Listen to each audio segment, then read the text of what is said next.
Vamos agora falar da terapêutica nutricional dos doentes oncológicos. Segundo os especialistas, existe uma elevada prevalência de malnutrição associada à doença oncológica, que tem um impacto negativo na qualidade de vida dos doentes. É sobre estas questões que vamos falar com o nosso convidado através de videochamada, o Dr. Aníbal Marinho, médico intensivista na Unidade de Cuidados Intensivos do Hospital Geral de Santo António e presidente da Associação Portuguesa de Nutrição Entérica e Parentérica. Boa tarde. Obrigada por estar connosco. Estando muitos doentes oncológicos em situação de malnutrição clínica, por que é que isso acontece? Acontece porque, de uma forma geral, a malnutrição não tem sido abordada de uma forma efetiva na grande maioria dos países europeus, não é só em Portugal. Efetivamente, em Portugal a carência é maior. Há poucos nutricionistas a trabalhar nas unidades de saúde e os médicos importam-se muito pouco neste momento.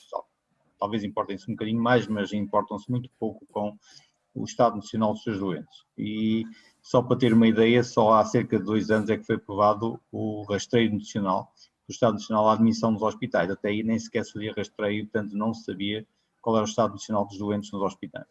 Deve-se de alguma forma então a uma desatenção por parte de quem trata os doentes, que estão mais focados no fundo no tratamento da doença, no combate à doença, do que propriamente na questão alimentar, que é muito importante, todos sabemos, e até a própria alimentação até pode desencadear casos, de facto, pelo menos uma alimentação prolongada, errada ao longo da vida, pode até provocar casos de cancro. Repare, há uma ideia geral que as pessoas todas têm, que sabem sobre nutrição clínica, sobre nutrição de uma forma geral.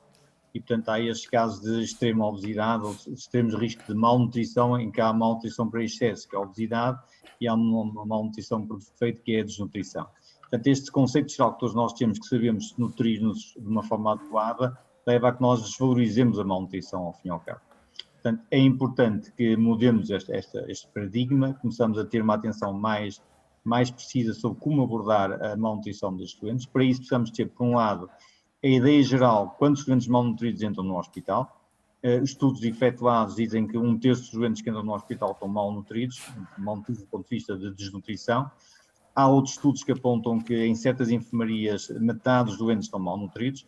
Obviamente, se nós não tivermos uma ideia qual a quantidade de doentes que estão malnutridos, também não os conseguimos tratar. Portanto, o primeiro passo será fazer o rastreio nutricional de uma forma eficaz. Já está implementada a norma para se fazer o rastreio e a obrigatoriedade de fazer nos hospitais. Ainda não está implementada de uma forma uniforme em todos os hospitais, mas vai estar a ser implementada progressivamente. A partir daí temos que partir para o tratamento destes doentes de uma forma eficaz e não estar à espera de fazer um grande investimento com terapêuticas oncológicas para a cura destes doentes, porque estes doentes ficam francamente malnutridos e não conseguem ter uma qualidade de vida que precisam de ter. Até porque os casos severos de desnutrição acabam por atrasar todo o processo de cura, interferem com o processo de cura. Por causa disso. E alguns deles, inclusive, vêm a falecer porque não ficam de tal maneira malnutridos e depois ficam de tal maneira debilitados que acabam por falecer apenas porque não foram tratados de uma forma adequada do ponto de vista nutricional, que ainda por cima é barato, comparativamente às terapêuticas que nós estamos a fazer de ponto. E como é que se estabelece uma terapêutica nutricional? O mais importante é, quando nós tentamos fazer um plano a nível local, a nível de um país, é sempre mais difícil. O mais importante será tentarmos envolver-nos um plano europeu. Neste momento existe um plano europeu de luta contra o cancro, tem como objetivo, que foi iniciado e lançado em 2019 e aprovado pela Comissão Europeia em 2021, em fevereiro de 2021, que envolve cerca de 4 mil milhões de euros, que tem como 4 pilares a prevenção, a detecção precoce e diagnóstico e terapêutica e a qualidade de vida. Este próprio plano europeu, só para ter uma ideia geral, não tomava em consideração a malnutrição como importante para o plano europeu.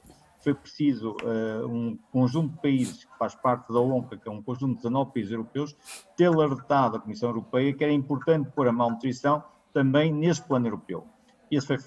Foi feito agora uma conferência europeia há cerca de 15 dias, em que a Associação Portuguesa tem um papel importante, juntamente com o Ministério da Saúde, para o lançamento dessa conferência europeia, e já aparece no plano europeu, finalmente, a malnutrição. Portanto, só para ter uma ideia, a malnutrição nem sequer no plano europeu aparecia como um fator importante do combate para reduzir as incidências, as comorbilidades do cancro. Portanto, Agora, estando envolvido este plano europeu, é óbvio que é mais fácil, de uma forma agregada, com investimentos envolvidos, Portugal também adotar medidas que implementem a nutrição clínica nos hospitais. E essa alimentação tem que ser adequada à situação clínica de cada doente, que por vezes é frágil, e também tem que ser adequada à própria doença em si?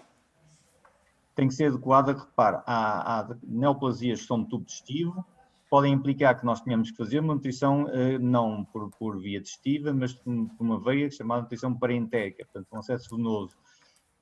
Há preciso ter cuidado, por exemplo, na prevenção da malnutrição.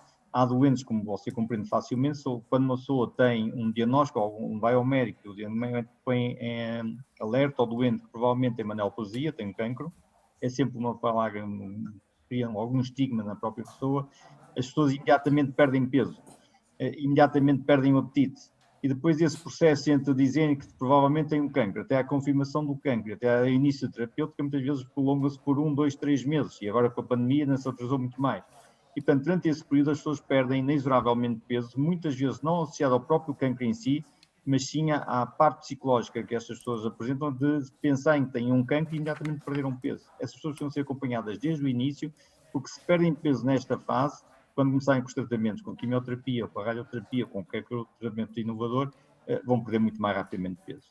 Portanto, o cancro só por si é um fator hipercatabólico, que leva à perda de massa muscular, e é importante, já que investimos tanto dinheiro nestas patologias, que nos preocupemos em manter uma boa estrutura física para melhorarmos muito a qualidade de vida destas pessoas, que às vezes não a têm. Muito obrigada, doutora Aníbal Marinho, pelos esclarecimentos que nos trouxe. Obrigada e boa tarde. Muito obrigado.